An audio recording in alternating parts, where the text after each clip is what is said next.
Hi നമസ്കാരം friends, എൻ്റെ പേര് ഉണ്ണികൃഷ്ണൻ എന്നാണ്. ഞാൻ മലപ്പുറത്ത് എക്കോ ഡെക്കോർ വേൾഡ് ഫർണിച്ചേഴ്സ് എന്ന് പറയുന്ന ഒരു ഫർണിച്ചർ സ്ഥാപനം നടത്തിക്കൊണ്ടിരിക്കുകയാണ്, കരിപ്പൂർ എയർപോർട്ടിന് സമീപം കാടപ്പടിയിൽ.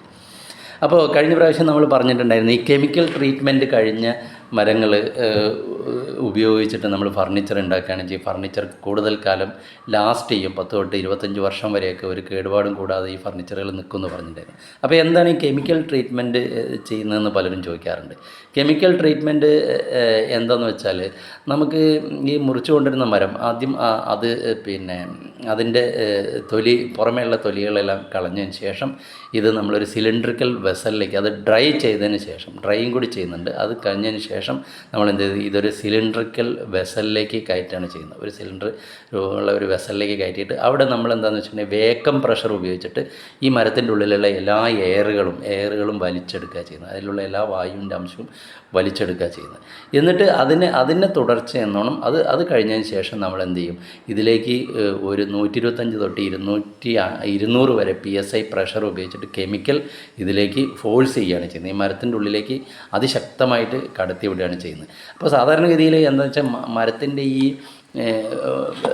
ഔട്ടർ സോഫ്റ്റ്, മേലെയുള്ള സോഫ്റ്റായിട്ടുള്ള വുഡ് മാത്രമാണ് സാധാരണ ഈ ചെതലിൻ്റെയും കുത്തിൻ്റെയൊക്കെ ആക്രമണത്തിന് ഇരയാവുന്നത്. അപ്പോൾ മെയിനായിട്ട് നമ്മൾ ആ ഭാഗങ്ങളിലാണ് ചെയ്യുന്നത്. കോറായിട്ടുള്ള ഭാഗത്ത്, അതായത് കാതലിൻ്റെ ഭാഗത്തേക്ക് നമ്മൾ കെമിക്കൽ ട്രീറ്റ്മെൻറ്റ് ചെയ്യണമെന്ന് നിർബന്ധമില്ല. പക്ഷേ എങ്കിൽ പോലും ഈ കാതലിൻ്റെ ഭാഗത്തേക്ക് ഈ കെമിക്കലുകൾ കയറി ചെല്ലുന്നുണ്ട്, നമ്മൾ ഇത് അതിസമ്മർദ്ദം ഉപയോഗിച്ച് ചെയ്യുന്നതായതുകൊണ്ട്. എന്നിട്ട് നമ്മൾ എന്ത് ചെയ്യും, ഈ കെമിക്കൽ നമ്മളതിലേക്ക് അതിസമ്മർദ്ദം 125 തൊട്ട് 200 വരെ PSI പ്രഷർ ഉപയോഗിച്ചിട്ട് ഈ കെമിക്കൽ നമ്മളതിലേക്ക് ഫോഴ്സ് ചെയ്യുകയാണ് ചെയ്യുന്നത്. അപ്പോൾ അതിന് ഉപയോഗിക്കുന്ന കെമിക്കലുകൾ കോപ്പർ ആർസനേറ്റ് എന്ന് പറഞ്ഞുള്ളൊരു കെമിക്കലാണ് ഉപയോഗിക്കുന്നത്. അത് കുറച്ച് ഈ നമുക്ക് ചെതൽ, അതുപോലെ ഫംഗസ്, ഇങ്ങനെയുള്ള അതുപോലെ മരം ദ്രവിച്ചു പോവുക, അങ്ങനെയുള്ളതിനൊക്കെ പ്രിവെൻറ്റ് ചെയ്യാനാണ് ഈ കോപ്പർ ആർസനേറ്റ് എന്ന് പറഞ്ഞ കെമിക്കൽ ഉപയോഗിക്കുന്നത്. അതുകൂടാതെ കോപ്പർ അസോൾ എന്ന് പറഞ്ഞിട്ടുള്ള കുറച്ചും കൂടി എക്കോ ഫ്രണ്ട്ലി ആയിട്ടുള്ള ഒരു കെമിക്കലും നമ്മൾ സാധാരണയായിട്ട് ഇതിന് ഉപയോഗിക്കാറുണ്ട്. അപ്പോൾ ഇത് കഴിഞ്ഞ് ഈ ഫോഴ്സിങ് ആയിട്ട് നമ്മൾ കെമിക്കൽ ഇതിലേക്ക് പമ്പ് ചെയ്തതിന് ശേഷം ഈ മരത്തിൻ്റെ ഈ ഗ്യാപ്പിലേക്ക്, വായു എടുത്ത് ഈ ഗ്യാപ്പിലേക്ക് പമ്പ് ചെയ്തതിന് ശേഷം പിന്നെ നമ്മൾ എന്ത് ചെയ്യും, കുറച്ച് കെമിക്കൽ എക്സസ് ആവുമല്ലോ, അധികമായിട്ട് വരും. അപ്പോൾ ഇതെല്ലാം നമ്മൾ എന്ത് ചെയ്യും, നമ്മൾ പിന്നെ രണ്ടാമത് നമ്മൾ വേക്കം ഉപയോഗിച്ചിട്ട് അത് നീക്കം ചെയ്യും. ആ മരത്തിൽ നിന്ന് നമ്മളത് നീക്കം ചെയ്യും. എന്നതിന് ശേഷമാണ് ഇത് പിന്നെ ഓവനിലേക്ക് പോകുന്നത്. ഓവനിലേക്ക് സീസണിങ് ആയിട്ട് ഇതിലുള്ള വെള്ളത്തിൻ്റെ അംശമൊക്കെ റിമൂവ് ചെയ്യാൻ വേണ്ടിയിട്ട് പോകുന്നത്. അപ്പോൾ ഇതാണ് ഈ കെമിക്കൽ പ്രോസസ്സ് എന്ന് പറയുന്നത്. 3 സ്റ്റേജിലാണ് ഇത് ചെയ്യുന്നത്. ആദ്യം നമ്മൾ എന്ത് ചെയ്യും, മുറിച്ചു കൊണ്ടുവന്ന മരത്തിനെ നമ്മൾ എന്ത് ചെയ്യും, അതിൽ നിന്ന് എയറെല്ലാം അതൊന്ന് റിമൂവ് ചെയ്യും, അതിലുള്ള എല്ലാ എയറുകളും റിമൂവ് ചെയ്യും.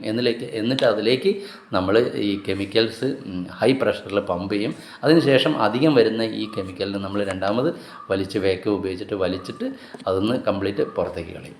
ഓക്കെ, ഇതാണ് കെമിക്കൽ ട്രീറ്റ്മെൻറ്റ് എന്ന് പറയുന്നത്. അപ്പോൾ ഇങ്ങനെ നമ്മൾ ചെയ്ത് കഴിഞ്ഞാൽ, നമ്മൾ കഴിഞ്ഞ പ്രാവശ്യം പറഞ്ഞിട്ടുണ്ടായിരുന്നു, ചെതൽ, അതുപോലെ കുത്തൻ, അതുപോലെ നമുക്ക് മരം ദ്രവിച്ചു പോവുക, ഇങ്ങനെയുള്ള പ്രശ്നങ്ങളൊന്നും ഈ കെമിക്കൽ ട്രീറ്റ്മെൻറ്റ് ചെയ്ത വുഡ് കൊണ്ട് ഉണ്ടാക്കിയ ഫർണിച്ചറുകളിൽ ഉണ്ടാവില്ല. കൂടാതെ 10 തൊട്ട് 25 വർഷം വരെ ഈ ഫർണിച്ചറുകൾ നിൽക്കും, ലൈഫും കിട്ടും അതിന്. പിന്നെ കാലാവസ്ഥേനെ അതിജീവിക്കാനുള്ള ഗുണങ്ങളും ഇതോടുകൂടി വരുന്നുണ്ട്. അധിക ചൂടുള്ള കാലാവസ്ഥയിലും അധികം തണുപ്പുള്ള കാലാവസ്ഥയിലെല്ലാം ഈ ഫർണിച്ചറുകൾ ഒരു കംപ്ലൈൻറ്റും വരാതെ സേഫായിട്ട് നിൽക്കും. Okay, thank you friends.